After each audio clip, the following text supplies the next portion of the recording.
Welcome, guys, to another episode of Talking Spick. It's your girl, Chai and your favorite co-host, Rob Friggers. Rob, say hi. What's up, everybody? Peace and love. Peace and love. All right, let's get into it. Xmen'97, episode 6. Life, Death, Part 2. How you feel about it, Rob? I love the camp. I like where it was going. I love the way it's headed. I just want to laugh right now at all you people who said Xavier was dead. It's like you did not watch the last episode. I don't know what the hell is wrong with you people. Honestly, you shouldn't have had to watch anything to know that he wasn't dead. But yeah, whatever. Those of you who thought he was dead obviously never picked up an X-Men comic a day in your life. You know, it's sad because there's some people that we know, some of you influencers. Oh yes, some of my favorite influencers who was like really like he is dead. And I'm like, what are you way saying? Off, way off. Obviously, he didn't even. I mean, I can understand if you seen him croak at the end of season 5, but we didn't. We seen him say a goodbye and he left. That was it. I mean, some of my favorite. I know people get things wrong, but that was something that is like it was almost like you didn't even watch. Yeah, that was a major boo boo. You didn't even watch the last. You could have at least watched the last 5 episodes of the series 1 because Jesus, bro, you were so off and it was cringeworthy. But how did you feel about the story though? It's like a dual story, even though it was life death part 2. We had dual things going on. We had the Shi'ar and Xavier and whatever they were going. You know, it was dual, but it was like the same. Yeah, it was. It was like two love stories. It really was, but you know, they said the same. Yeah, they said the same thing about being on a beach, and it was like, wow, okay, that was really. It was. Is this a filler? I don't know. Do we count this as a filler? Well, I mean, it was good. Don't get me wrong. It was cool to see the adversary again. Yeah, Ronan was cool. Shi'ar. Yeah, Vulcan, yes. Vulcan made an appearance, a very early appearance. I hope you people know what Vulcan is. If not, do your homework. We can't explain everything to you. Vulcan is Cyclops' brother. Yeah, that's his brother. Unfortunately, it's a horrible backstory though. Like, he's not his brother made out of love. Well, he is his brother. He is his brother. But no, I didn't say he wasn't. I said he's not his brother made out of love. Is I think I got my facts wrong because I don't even think I know I got my facts wrong. So you think she was pregnant already? She was pregnant already. He ripped the baby from her womb. Oh wow! So that is Corsair's kid. Oh my god! Yeah. Dang, that's crazy. No, it's crazy, but it's not crazy. Corsair has no absolute zero powers. No. All 3 of his kids, Alex. But he's an incredible hero though. He has. Yeah, but what sucks is Corsair is a space pirate, and how many times has he bumped heads with the Shi'ar? You don't even know that's his kid. Nope. Hell, he didn't even know Scott and Alex was his kid. Yeah, but bumped head with them too. I honestly, I feel like that part, Gene should have just told him, but whatever. Yeah, it's a secret. I never got that. I can understand the cable part, but whatever. But Scott, he's your father. But it was also cool, very cool to see Storm get her powers back. Yes. This way was her original suit. It was the super coolest thing. Yeah, her sexy suit. That suit is sexy. Which I thought I would never see in an X-Men cartoon. Short of Pride of the X-Men. Or when he was that, I think. Did you see it? No, I'm not sure if you've seen it when he was remembering. Remember when he was sick or whatever? He had that fever. But it was pretty cool for her to get her suit back. Her hair is nice and fluffy again. Not that I don't like the mohawk, but it never really was my thing. And to all you Marvel Legends collectors out there, did you peep Xavier's suit at the beginning? It's a suit we all been wanting. We got the figures, now we got the suit. What suit is that anyway? Well, that I know it's Shi'ar. It's from a cover. There's an iconic cover. I don't even know if it's iconic. It's a cover of a Marvel book with the so-called new X-Men. Everyone in those blue and yellow suits. And the only figure that was missing so far was the Xavier with that armor on, and you just seen it. So it should be coming, guys. Yeah, it should be coming. Those who collect Marvel Legends, you know what I'm talking about. It's something we've been crying for forever. But I think this episode was pretty good. Though. Yeah, and I'm starting to realize. I think we come to the realization that the psychic that keeps breaking these links that give these powerful visions was Cable from the very beginning. All along. He was literally trying to warn everybody. I mean, could be wrong, but I believe me and that's Cable. We believe that it's definitely Cable that's been given. And he just let Xavier know, like, bruh, you need to stop. I know, like, you just love the fact that you can walk when you have this suit on, but you got to get back to your wills and get back to Earth because your peoples need you. Yeah, Xavier kind of, I mean, a lot of people going to say that pissing me off a little bit. He was messed up for that, but he went up there damn near half dead. You know, anybody would have thought, you know, I got this life up here. Maybe I could just stay and live my life. Nah, he betrayed his people, bro. He you know, the only people he had down there that he loved was grown ass, you know, people that could fend for their goddamn self. They had all his money. Yeah, but first of all, let's be real. Every time we watch an episode of Xavier, he always running into some ex-girlfriend. This guy, he's not exactly like people be like, oh, let's feel sorry for him. Like, nah, he ran into I forget her name, but he's a playboy, bro. I mean, no disrespect to the handicap, but Xavier, he got around. He got some game. First of all, Xavier got game, bro. Clearly, I mean, he's letting you know. It don't matter if you handicap or not. You just gotta have. If you don't got the swag or whatever he has, because I don't see it. I think it's the eyebrows personally. But if you don't got that, let's hope that he ain't mind manipulating these people to fall in love with him. Nah, you know you love me. He's not Thanos' brother. Yo, he can't control his power. Come on now. People think Star Fox is innocent. Nah. He is innocent. He knows his power. He can control it. You know, he's like a plant. You go around and the pheromones just kick off him. He can't do nothing about that. Yeah, right. What are you gonna say? Listen, don't get too close to me. I got sexy pheromones. Make you fall in love with me and want to go to bed with me. He can't say that. He can't do it.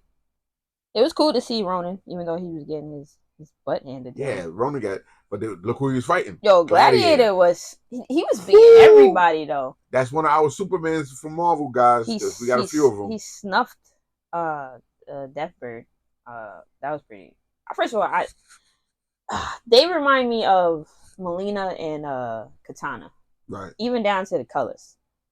The only difference is instead of Melina being the little sister, Deathbird is the older sister.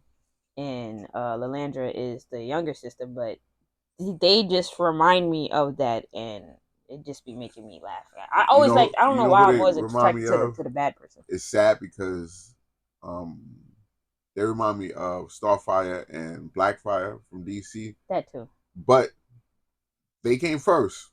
Don't get it twisted. Lilandra and Deathbird came before Starfire and Blackfire.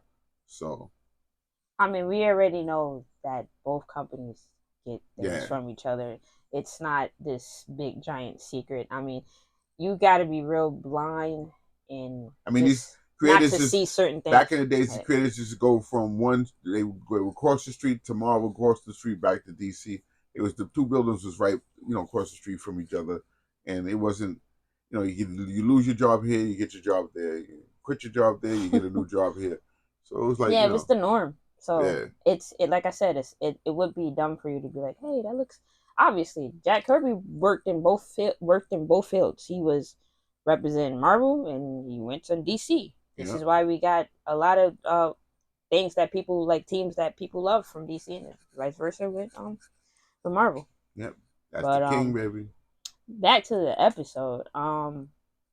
To be kind of honest, I like this episode, but did it feel like it went kind of fast? Yeah, it felt like a filler. Like it went really fast. I mean, Forge got his magic on. According to Bo, episodes 8 to 10 is his big one. Yeah, he said we thought 5 was bad.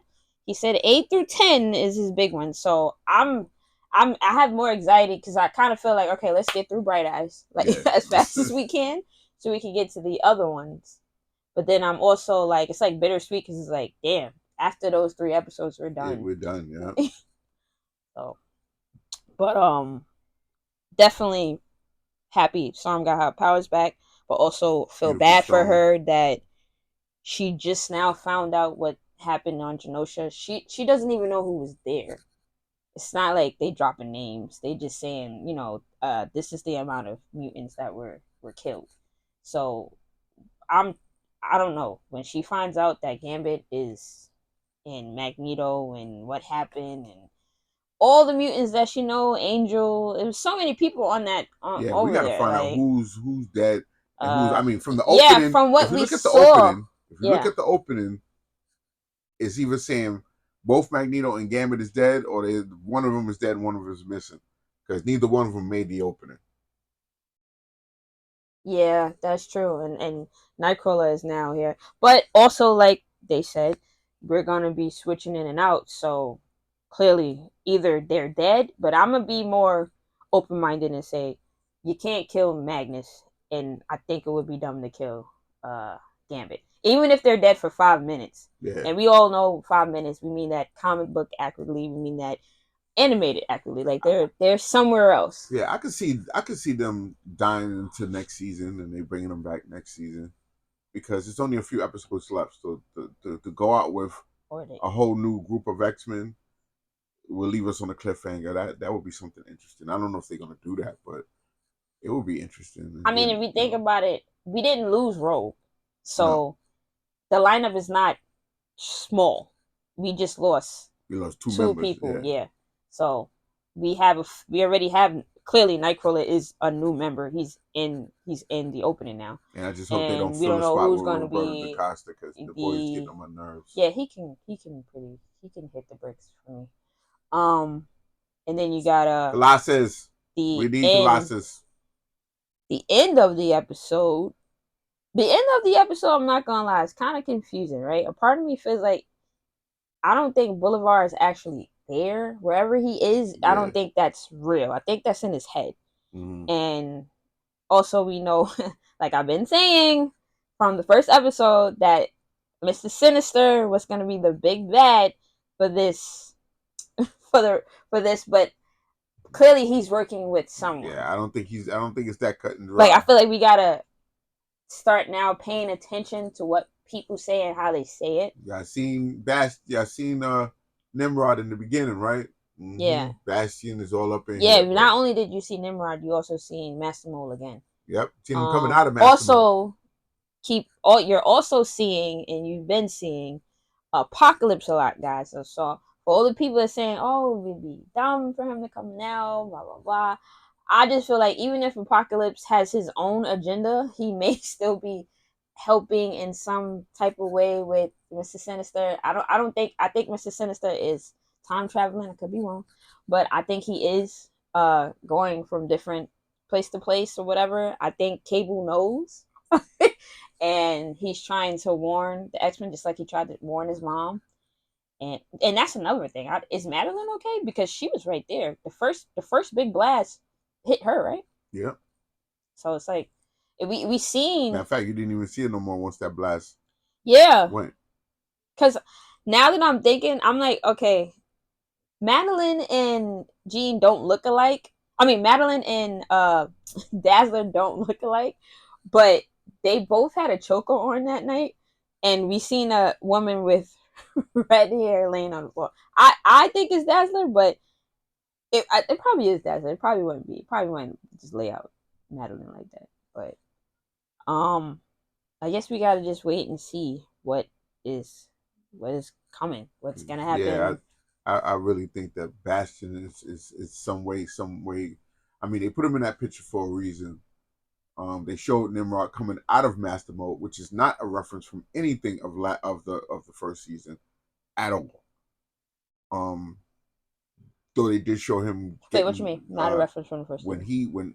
They showed Nimrod coming out of Master Mode. There's no shot that came from. Days of Future Past. Yeah, but he didn't come out of Nimrod. He came out of Master Mode. He came out of yeah. I just looked at it. Yeah, I didn't see it. And look at the first season when they in the Days of Future Past, when he comes, right? He comes out of Master Mode. Listen. And we all know Nimrod can't be destroyed, so I feel like they're playing around with that. Nimrod is Bastion, so to show him twice, and then show that picture of Bastion. I think Bastion's somewhere inside this whole situation. Yeah, and to be honest, he may not be a factor as far as like we see him in doing some action, but he definitely may be in cahoots with Sinister. I'm not sure if there's any storyline that can go along with that. I think there is with Sinister working with, right? I mean, Something like that. Not really sure. Bastion. I mean, I mean, for the storyline that they're doing, it's like 3, 4 different storylines going on, and because Sinister had nothing to do with the massacre on Genosha at all, but yet they put him in it, so you can clearly see they're doing their own thing. How they're doing their own thing is the real mystery. Like they give you Easter eggs and they leave stuff out so you can wonder, but still an amazing job. I love what they're doing. This thing has not fallen off. Even the filler episodes are enjoyable, and you know they're filler episodes. It's Well, just at least we let's know, like, you the know fact that he is taken from, even if he did create his own kind of uh I would say timeline or whatever. He is taken from several different comic books, and then creating this story where we can get a little bit of everything that kind of impacted the X Yep, Men and and certain just things, remember, or mutants. people, all of Period. this ain't from the '90s, so So, don't get upset because yeah, I think what Bo was trying to do is give us a little bit of the old as well as what's going on in the comics yep, now. and some of the stuff that happened Because like in what I the said, early 2010s. it's like I said, guys, like it would take too long, and I know a lot of you like, oh, so why you just do 4 parts, 3 parts, 5 parts? Well, if your job is to make sure a show makes it, you're gonna hit as hard as possible. So With that first you got season, tunnel vision on making sure that the very first season, every person who was waiting for it to come back, plus every person you want to get other fans, because that's what's going to keep this train going. So I think he did and personally did an you want to prove to amazing the job. stockholders that it's worth it. I think the individual writers who wrote these different episodes are doing an amazing job, and I'm definitely looking forward There was no to uh individual writers. right. There's nobody Nope. did The only only episode. person Oh. is all Bo DeMero, but there's individual directors though, Oh, and okay, each okay. one did a great freaking job. That girl, the guy with the braid, those people. I don't know their names. People, you gotta look it up. There's many interviews online. Um, uh, uh but these people did an excellent job, and Bo DeMero's writing. I swear, if Marvel is not somehow, some way, if this man didn't kill somebody, if he didn't cut somebody's throat, if he didn't SA somebody, they need to get him back. Because I think the third season might suffer because the man is missing. That's just my opinion. But if you like what you like, this is that man's writing. Yeah, pretty much. So, like I said, looking forward to the next episode. Um, like I said, it's also bittersweet because I know after that next episode we only have 3 left, Damn. and then that's it. I don't know how they're gonna do it. I'm hoping that they give us second season in the fall, but might not do that. Might make us wait till next year, next around same time they did it. They dropped it this time of this year, but we'll see. Um, anything else, Rob? Yeah, I just want y'all to know. I know we didn't get you out of spit theory for this episode coming up, but stay tuned for the spit theory for this next episode of Bright Eyes. We definitely gonna hit you with it. All right, guys. Take care. Later.